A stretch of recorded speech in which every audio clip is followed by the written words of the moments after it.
Point is, individuals, businesses, and countries can't have everything. So they're forced to weigh the benefits and costs of their decisions and make choices. Let's look at another example. Military spending in the United States is over $600 billion per year. That's close to what the next top 10 countries spend combined. There are a total of about 20 active aircraft carriers in the world today, and the U.S. has half of them, and it's building more. The opportunity cost of those aircraft carriers could be hospitals, schools, and roads.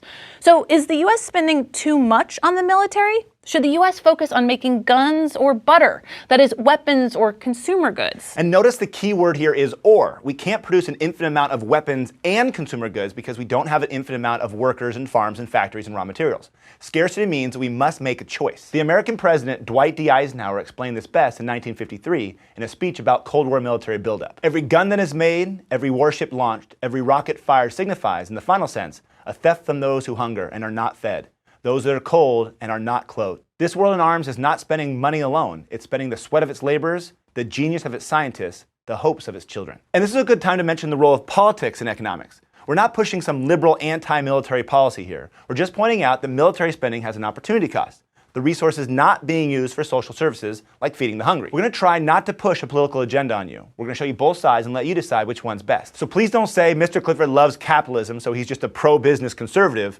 or Adrian's talking about environmental regulation, so she's an anti-business liberal. Yeah, we are pro-business, and you are too. I mean, where do you think your computer came from?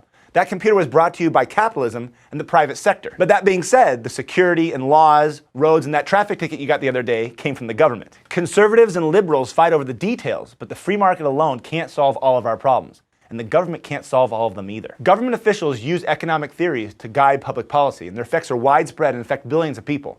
Sometimes the theory is flawed, but many times the policy is flawed.